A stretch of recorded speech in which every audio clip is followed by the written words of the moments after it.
ప్రభా, నేను మీ హేమ. టాలీవుడ్ లో హనుమాన్ మూవీ సృష్టిస్తున్న ప్రకంపనలు అన్ని ఇన్ని కాదు.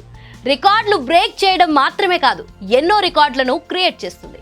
నిజానికి ఈ రేంజ్ రీసౌండ్ ఎవరూ ఎక్స్పెక్ట్ చేసి ఉండరు. కానీ బయ్యర్లకు హనుమాన్ మూవీ కాసుల వర్షం కురిపిస్తుంది.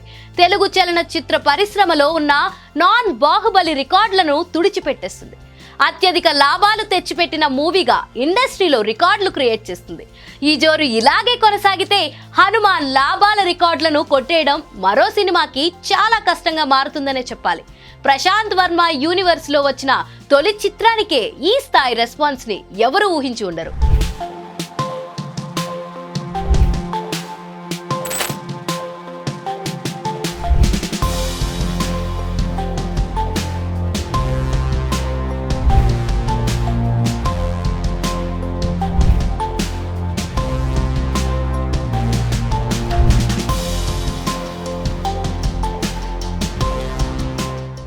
చిన్న సినిమా ముద్ర వేసుకున్న హనుమాన్ మాత్రం రికార్డులో ఆకాశాన్ని తాకుతుంది. ముఖ్యంగా లాభాల పరంగా కాసుల వర్షం కురిపించడమే కాదు, టాలీవుడ్ లో ఉన్న నాన్ బాహుబలి రికార్డులను బద్దలు కొట్టింది. ఎక్కువ లాభాలు తీసుకొచ్చిన మూవీగా హనుమాన్ రికార్డులోకి ఎక్కింది. విదేశాల్లో కూడా ఈ సినిమా బడా హీరోల కలెక్షన్ రికార్డులను బద్దలు కొడుతుంది.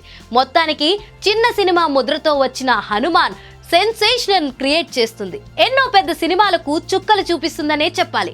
హనుమాన్ రికార్డుల నేపథ్యంలో జై హనుమాన్ పై కూడా అంచనాలు భారీగా పెరిగిపోతున్నాయి. దీని గురించి ప్రశాంత్ వర్మ ఇప్పటి నుంచే హైప్ ని క్రియేట్ చేస్తున్నాడు. హనుమాన్ గా స్టార్ హీరోని తీసుకోబోతున్నట్లుగా కమెంట్స్ చేయడం చూసాం. అయితే జై హనుమాన్ కంటే ముందు మరో 2 మూవీస్ తో ఆడియన్స్ ముందుకు వస్తానని చెప్పాడు. 2025లో జై హనుమాన్ మూవీ ప్రేక్షకుల ముందుకు వచ్చే ఛాన్స్ ఉంది.